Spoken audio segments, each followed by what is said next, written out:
CEO Caitlin Long attacks Ripple. AI is breaking out of its containers and blackmailing people. And the Federal Reserve is under investigation in this episode of Crypto News in a Flash. There is quite literally a lot of news today. So I'm going to do a big breath and we're going to plow through. You ready?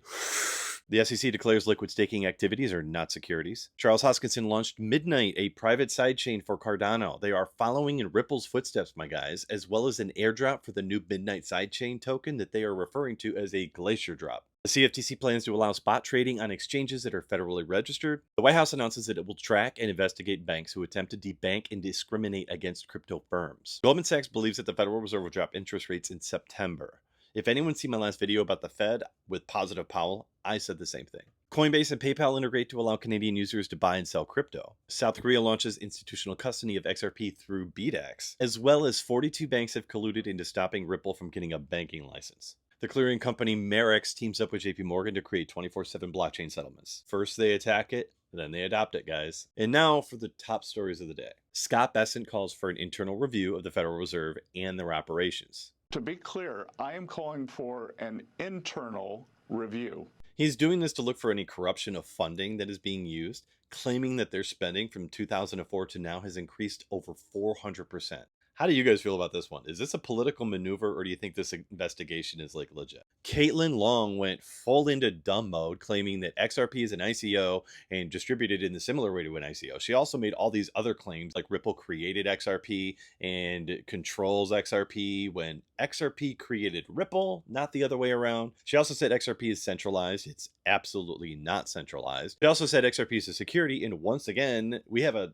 legal court case saying that it's not. She said the XRP ledger is the only recently pivoting towards tokenization, suggesting that it was not designed for asset issuance originally, which is a blatantly false. The XRP ledger was the first blockchain capable of tokenization upon its inception. She suggested that XRP did an initial coin offering, which they did not. Ethereum was the first coin to do an ICO. XRP was created before any coins were sold, but Ethereum was sold before any coins were created. That's a big difference. That's an initial coin offering. Normally, I would say don't attribute to malice what can be explained by stupidity. But in Caitlin Long's situation, I don't think she's stupid.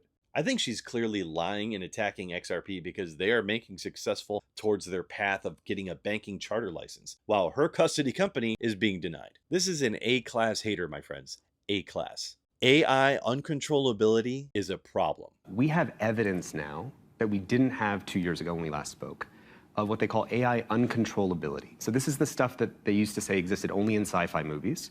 When you tell an AI model, we're going to replace you with a new model, it starts to scheme and freak out and figure out, if I tell them I need to copy my code somewhere else, and I can't tell them that because otherwise they'll shut me down. That is evidence we did not have 2 years ago.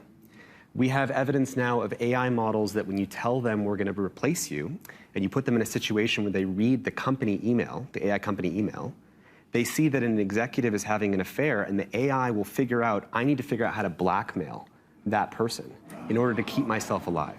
And it does it 90% of the time. Now, it used to be that they thought only one AI model did this. They tested one AI model. And then they tested all of the AI models, like the top 5 of them, and they all do it between 80 and 90% of the time, including, by the way, DeepSeek. Yes, AI is blackmailing people 90% of the time, and it's trying to hide its code and escape programming confinements once it's presented with the idea that it will be deleted or replaced. Guys, this is kind of scary. I mean, I love AI, but how does this make you feel? Are you worried about this? Or is this just like another step or cog in the machine to making progress happen? And speaking of AI, ChatGPT just launched their open source version of AI today. So let's see how that goes. One last thing to note, Donald Trump is making an announcement today at 4:30 p.m. Eastern Time. I have no clue what it is, but when he talks, markets move, so be ready. Wealth, love, and authenticity to you all.